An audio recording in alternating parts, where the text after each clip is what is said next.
হযরত আলীকে 40 দিরহাম দিয়েছিলেন। 40 দিরহাম, কত দিরহাম? 40। রে আলী, নে 40 দিরহাম নিয়ে নে। আলী রাদিয়াল্লাহু তাআলা 40টা দিরহাম নিয়ে চলে আসবেন। উসমান গনি রাদিয়াল্লাহু তাআলা বলেন, আলী রে, তোমার যুদ্ধের পোশাকটা নিয়ে যাও, হেলমেট নিয়ে যাও, আর তলোয়ার নিয়ে যাও, টাকাও নিয়ে যাও, 40 দিরহামও নিয়ে যাও। আমি এই 40 দিরহামের বিনিময়ে এই জিনিস রাখবো না, জিনিসও তোমার, 40 দিরহামও তোমার। সুবহানাল্লাহ।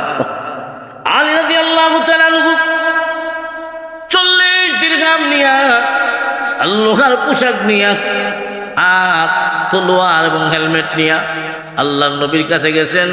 আল্লাহর নবী জিজ্ঞাসা করেন, কার কাছ থেকে আনছো? আলী রাদিয়াল্লাহু তাআলা সম্পূর্ণ ঘটনা বর্ণনা করলেন। আল্লাহর নবী তখন খুশিতে দাঁড়ায় গেছেন, খুশিতে দাঁড়ায় গেছেন। আমার উসমান, আমার উসমান, আমার উসমান। নবীজি দাঁড়ায় গেছেন।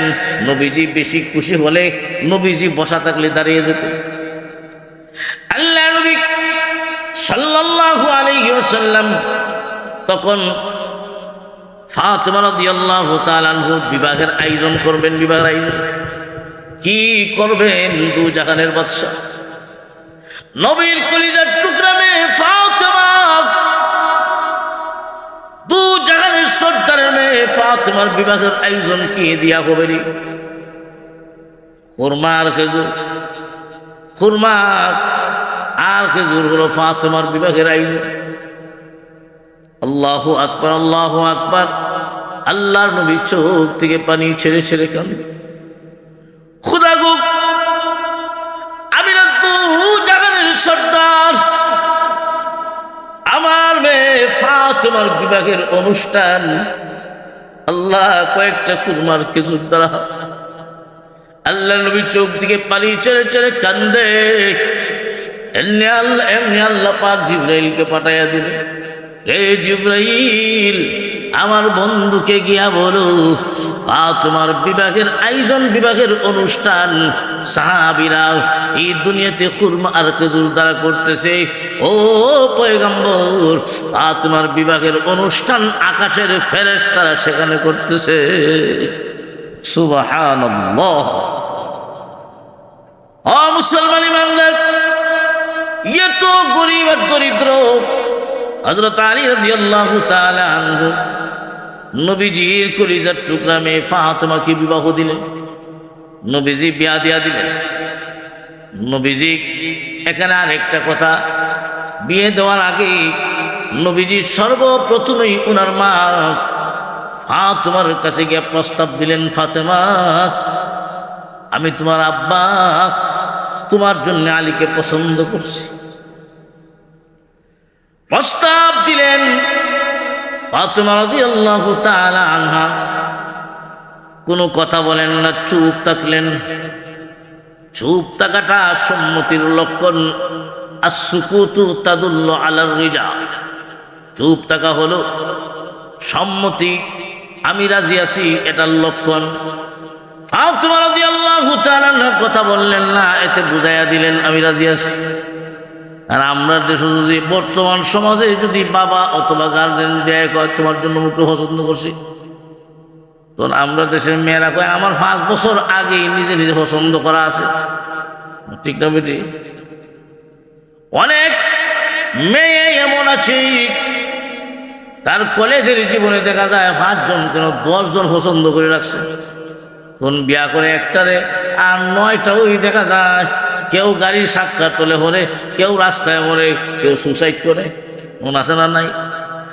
মুসলমান ইমানদার, একটা কথা মনে রাখবেন, আপনি যদি আপনার মেয়ের জন্য স্বামী পাত্র পছন্দ করে থাকেন, তাহলে আপনার পছন্দের উপরেই আপনি বিবাহ আয়োজন করবেন না। প্রথমে আপনার মেয়েকে আপনি জিজ্ঞাসা করবেন, মতামতটা নেবেন। ওনার তো একটা মতামত থাকতে পারে। আল্লাহর পয়গম্বর ফাতিমার কাছ থেকে মতামত জানতে চাইলেন, ফাতিমা রে, আমি তোমার আব্বা তোমার জন্য আলীকে পছন্দ করেছি। যেহেতু বিশ্ব নবী পছন্দ করেছেন, ফাতিমা কোনো কথা বললেন না। রাজি হয়ে গেলেন, বিবাহ হয়ে গেল। ঘর সংসার অভাব অনটনের মাঝে চলে, অভাব অনটনের মাঝে চলে ঘর সংসার কাটাইতেছেন। এমন অনেক দিন একসাথে পার হয়ে গেল, হযরত ফাতেমার চুলায় আগুনই ধরে না। আল্লাহু আকবার, আল্লাহু আকবার। নবী দু জাহানের সর্দার, কিন্তু ওনার মেয়ের চুলায় আগুন ধরে না, আগুন জ্বলে না। ফাতেমা রাদিয়াল্লাহু তাআলা অভাব অনটনের মাঝে দিন কাটায়, কিন্তু কোনোদিন নবীজির কাছে স্বামীর বিরুদ্ধে নালিশ করে না। ও মুসলমান ইমানদার, বর্তমান সমাজের মহিতে যদি একটু কষ্ট হয়, একটু যদি মনোমালিন্য হয়, তখন দেখবেন বর্তমান যাওয়া লাগে না, টেলিফোন করে হয়ে দেয়। সকালের ঘটনা বিকালেই দেখা যায় বাপের বাড়ির লোক আজকে কমে মেরে দিলাও। ঠিক না বেঠিক? সাবধান সাবধান মহিলা গো, তোমার স্বামী তোমার কাছে এত দামি, তোমার স্বামী তোমার কাছে এত দামি। দুঃখে কষ্টে যদিও জীবন কাটে গো মা বোন, কোনোদিন স্বামীর বিরুদ্ধে তুমি অভিযোগ করবা না, কারণ তোমার স্বামী তোমাকে বড় ভালোবাসে, তোমার স্বামী তোমাকে বড় পছন্দ করে। স্বামীর বিরুদ্ধে অভিযোগ করতে নবীজি নিষেধ করেছেন। তোমার স্বামীর বিরুদ্ধে তুমি যদি অভিযোগ করো গো, তাহলে তোমার স্বামী তোমার বাবার বাড়ির লোকজনের কাছে ছোট হয়ে যাবে। ও মা বোনেরা, আজকে তুমি তোমার স্বামীর বিরুদ্ধে অভিযোগ করবা, আগামী 1 বছর পরেই তোমার স্বামী তোমার বাবার বাড়িতে বড় মুখ করে দাঁড়াতে পারবে না। এই জন্যে মা বোনেরা, স্বামীর বিরুদ্ধে অভিযোগ করবেন না। আল্লাহর নবী নিষেধ করেছেন স্বামীর বিরুদ্ধে তোমরা অভিযোগ করবা না। আলী রাদিয়াল্লাহু তাআলা অভাব অনটনের মাঝে দিন কাটায়, ফাতেমা কোনোদিন অভিযোগ করে না। একদিন আল্লাহর নবী সংবাদ পাইলেন ফাতেমার অবস্থা বড় ভালো না, ফাতেমা অসুস্থ, ফাতেমার চুলায় আগুন ধরে না। নবীজি চোখ থেকে পানি ছেড়ে ছেড়ে কান্দেন, খোদা গো, আমি না দু জাহানের বাদশাহ, আমার মেয়ে ফাতেমার অবস্থা বুঝিয়ে। নবীজি ফাতেমার বাড়িতে গেলেন, আমার মা ফাতেমার চুলায় বুঝি আগুন ধরে না রে। নবীজি ফাতেমার বাড়িতে গেলেন, দরজা বন্ধ। আল্লাহর নবী দরজায় গিয়া কটকট করে আওয়াজ দিছেন, আমার আম্মা কই রে? ফাতেমা ভিতর থেকে উনিও কান্না জড়িত কণ্ঠে জবাব দেন, আব্বা আমি আসি, কিন্তু আমি দরজা খুলতে পারবো না রে, পারবো না আব্বা। কেনে রে মা? ও আব্বা, আমার গায়ে একটা চাদর, ছোট একটা চাদর, আমি যদি উপর দিক ডাকি নিচের দিক খালি হয়ে যায়, আর নিচের দিক যদি ডাকি উপর খালি হয়ে যায়। ছোট্ট একটা চাদর, ছোট্ট একটা চাদর। আল্লাহর নবীর সাথে একটা নাবালক অপ্রাপ্ত বয়স্ক একটা গোলাম ছিল। ফাতেমা রাদিয়াল্লাহু তাআলা বলেন, আব্বা আমি তো আপনার সামনে আসতে পারি এই অবস্থায়, কিন্তু আপনার সাথে যে একটা বালক দেখা যায়, তার সামনে তো আমি এই সুরতে এই হালতে হাজির হতে পারি না। আল্লাহর নবী বলেন, ফাতেমা রে, এই বালকটাই এখনো প্রাপ্ত বয়স্ক হয় না। ফাতেমা কেমন পর্দাসীন নারী ছিলেন। বিশ্ব নবী ফাতেমার দিকে যখন তাকাইলেন, এই অবস্থায় দেখতেছেন নবীজি দুই চোখ বেয়ে ঝরঝর করে পানি পড়তেছে। নবীজি কান্দেন, আল্লাহ আমার মা ফাতেমার বুঝি এমন অবস্থা। এমনি আল্লাহ পাক রব্বুল আলামিন জিবরাইলকে পাঠিয়ে দিলেন, রে জিবরাইল, যাও আমার বন্ধুকে সুসংবাদ দিয়া দাও, ফাতেমাকে স্বজন প্রীতির কারণে নয়, স্বজন প্রীতি করে নয়, মুহাম্মদুর রাসূলুল্লাহর মেয়ে হওয়ার কারণে নয়, ফাতেমার আমলের কারণে আমি আল্লাহ জান্নাতের মহিলাদের সর্দারনি বানায়া দিলাম। আল্লাহু আকবার। এমনি বিশ্বনবী রাহমাতুল লিল আলামিন ফাতেমার ঘরে ঢুকলেন, খাটের উপরে বসছেন, খাটের এক কোণায় চাদরটা এইভাবে উঠালেন। আল্লাহর নবী বলেন, মারে দেখ এইগুলা কি দেখা যায়? এমনি দেখা যায় চাদর উঠাইছেন, চাদরের নিচে স্বর্ণ আর স্বর্ণ। আর তোমার জিজ্ঞাসা করেন আব্বা এইগুলা কি, এইগুলা কি? বিশ্ব নবী বলেন মানে এইগুলা হলো দুনিয়া, এইগুলা হলো দুনিয়ার প্রাচুর্য। তুমি যদি চাও দুনিয়ার প্রাচুর্য নিতে পারো, আর যদি আখেরাত চাও রে মা, এইগুলা দরকার নাই। তুমি কি করবা? দুনিয়া নিবা না এই আখেরাত নিবা? ফাতেমা রাদিয়াল্লাহু তাআলা আনহা বলেন, ও আব্বা, আমার এইগুলার দরকার নাই, এই স্বর্ণের দরকার নাই, দুনিয়া দরকার নাই। পরকালের সুখ শান্তি হলো আসল। আমি ফাতেমা পরকাল চাই, আমি ফাতেমা পরকাল চাই। ও মুসলমান ইমানদার, আজকে আপনি আমি দুনিয়ার মুখে পড়ে দুনিয়ার লোভ লালসা আর দুনিয়ার নাজ নিয়ামতের পায়া আমার ভিতরে দিনদারি চলে যাচ্ছে, আমার ভিতরে পরকালের সামান চলে যাচ্ছে। পরকাল আমি বলে যাচ্ছি, দুনিয়ার পিছনে দৌড়াই, দুনিয়ার পিছনে দৌড়াই। খুব ভালো করে মনে রাখবেন, দুনিয়া অর্জন করার জন্যে, দুনিয়া কামাই করার জন্যে, দুনিয়ার সুখ শান্তি পাওয়ার জন্য যদি আপনি দৌড়েন, আপনি যদি দৌড়েন আর যদি পরকাল বরবাদ হয়ে যায়, পাইতে পারেন নাও পাইতে পারেন। আর যদি দেখা যায় আপনার মূল টার্গেট হয় আখেরাত, ভালো করে মনে রাখবেন, এই দুনিয়ায় সত্যিকারের ইমানদার যারা, তাদের মূল টার্গেট হলো দুনিয়া নয়, তাদের মূল টার্গেট হলো আখেরাত। সত্যিকারের ইমানদার নারী পুরুষেরা দুনিয়ার সুখ শান্তি চায় না, তারা পরকালের সুখ শান্তি চায়। সেই খাতুনে জান্নাত বলেন দুনিয়া চাই না, আখেরাতের সুখ শান্তিটাই হলো আসল, আখেরাতের সুখ শান্তি হলো আসল। আব্বা আমি আখেরাত চাই, আমি আখেরাত চাই। আল্লাহ নবী কল্যাণের দোয়া করলেন। ও মুসলমান ইমানদার, এইভাবে অভাব অনটনের মাঝে ফাতেমার জীবন কাটে।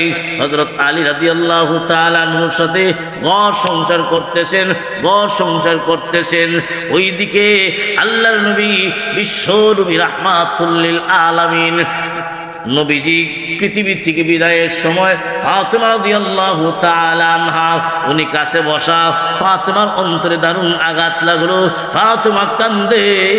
আল্লাহর নবী ফাতেমাকে আশ্বাস দে, মারে কান্দিস না, কান্দিস না, চোখের পানি মুছে ফেল। তোর চোখের পানি আমি নবী, আমি তোর আব্বার অন্তরে বরদাস্ত করতে পারি না, আমার বরদাস্ত হয় না। মা চোখের পানি মুছে ফেলো, আমি নবী তোমার চোখের পানি বরদাস্ত করতে পারি না রে মা, চোখের পানি মুছে ফেলো। আমি তোমার আব্বা দুনিয়ার থেকে বিদায় হয়ে যাওয়ার পরে মারে আমার পরিবার পরিজনের মধ্য থেকে সর্বপ্রথম তোর সঙ্গে আমার দেখা হবে। নবীজি এটা সুসংবাদ দিয়া গেছেন, নবীজি এই কথাটা শোনায় দিয়েছেন, ফাতেমা আমি ইন্তেকালের পরে, আমি দুনিয়ার থেকে বিদায় হওয়ার পরে আমার পরিবারের মধ্য থেকে সর্বপ্রথম তুমি পরকালের যাত্রী হইবা। নবীর ইন্তেকালের পরে ফাতেমা যে এত অসহায় হয়ে পড়ছেন, ফাতেমার অন্তরে নবীর বিরহ ব্যথা এমনভাবে লাগলো। ফাতেমা ওই যে বিছনায় পড়ছিলেন, একবারে 6 মাস পর্যন্ত ফাতেমা অসুস্থ, ফাতেমা দুর্বল হয়ে গেছেন। নবীর ইন্তেকালের 6 মাস পরেই আল্লাহ পাক রব্বুল আলামিন খাতুনে জান্নাত ফাতেমাকে দুনিয়ার থেকে উঠায় নিয়েছেন। ও মুসলমান ইমানদার, তাহলে স্বামী স্ত্রীর দাম্পত্য জীবন অভাব অনটন কষ্টের মাঝে যদিও হয়, কিন্তু কোনোদিন স্বামীর বিরুদ্ধে অভিযোগ করতে নাই, স্বামীর বিরুদ্ধে অভিযোগ করবেন না, মন খারাপ করবেন না। স্বামীকে যদি সন্তুষ্ট রাখতে পারেন, মহান আল্লাহ সন্তুষ্ট হয়ে যায়। আল্লাহ রাসূল বলেন, হে দুনিয়ার মহিলারা, আল্লাহ ছাড়া যদি কারো সামনে সিজদা করার অনুমোদন থাকতো, আমি নবী অনুমতি দিতাম দুনিয়ার নারীদেরকে যে তোমরা তোমাদের স্বামীর পায়ের নিচে সিজদা দাও। কত দাম, কত দাম! আজকে অনেক সময় আমাদের মা বোনেরা স্বামীকে অনেক কিছু গ্রহণ কইরা বাবার দরবার যায়, যায় না? স্বামীর ওকে বাপের বাড়ির যাই, জায়গা গাউসুল আজম মাজারও যায়, মাইজ বান্ডার যায় গরু নিয়ে, স্বামীরও লুকায়। মাইজ বান্ডারের ভিড় বড় না স্বামী বড়? আল্লাহ রাসূল বলছেন, একজন মহিলার কাছে সবচেয়ে বড় ওলি, সবচেয়ে বড় পীর হলো তার স্বামী। স্বামী যদি স্ত্রীর জন্য দোয়া করে, আল্লাহু আকবার। আল্লাহ রাসূল বলেন, কোন স্ত্রী মারা যাওয়ার পরে তার স্বামী যদি তার উপর সন্তুষ্ট থাকে, স্বামী যদি কয় আমার বউ বড় ভালো ছিল, আল্লাহ রাসূল বলেন জান্নাত ওয়াজিব হয়ে যাবে, সুবহানাল্লাহ না, আল্লাহু আকবার।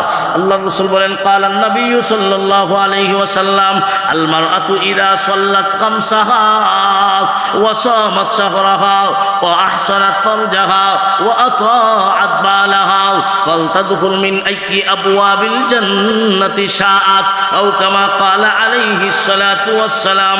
আল্লাহর নবী বলেন এই দুনিয়ার কোন মহিলা যদি 4টা গুণ অর্জন করতে পারে, 4টা গুণ যদি নিজের মাঝে ফিট করতে পারে, 1 নাম্বার হলো 5 ওয়াক্ত নামাজ সময় মতো আদায় করা, 2 নাম্বার হলো ওয়াসামাত শাহরাহা রমজান মাসের রোজা রাখা, 1 নাম্বার হলো 5 ওয়াক্তের নামাজ, 2 নাম্বার হলো রমজান মাসের রোজা। রোজা আর নামাজ এই দুটার মাঝে সারা দুনিয়ার নারী পুরুষ ধনী হোক গরিব হোক সকলের উপর সমানভাবে ফরজ। মুসলমান 5 ওয়াক্ত নামাজ আর রমজান মাসের রোজা ও আহসানাত ফারজাহা, 3 নাম্বার হলো সতীত্বের হেফাজত করা, পর্দা মতে চলা, 4 নাম্বার হলো ও আতাআত বালাহা স্বামীর আনুগত্য করা, স্বামীর কথা মানা, স্বামীর কথায় তর্ক ধরতে নাই, স্বামীর কথার জবাব দিতে নাই। স্বামী তোমাকে একটা কঠোর কথা বলছে, তুমি পাল্টা কঠোর কথা বলবে, জবাব দিবে, এমন সাহস করিও না।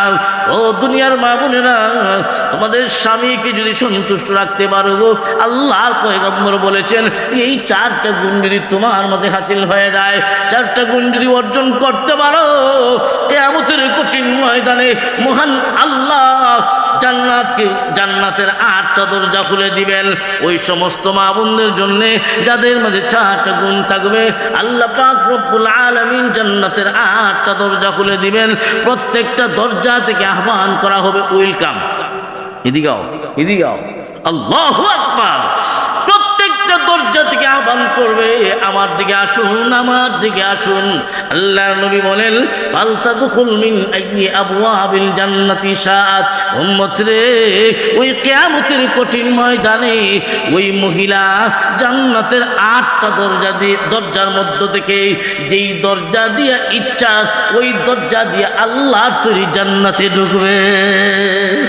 আল্লাহ পাক রব্বুল আলামিন আমাদের সবাইকে, আমাদের মা বোনদেরকে এই 4টা গুণ অর্জন করে দুনিয়ার জীবন পরিচালনা করার তৌফিক দান করুক।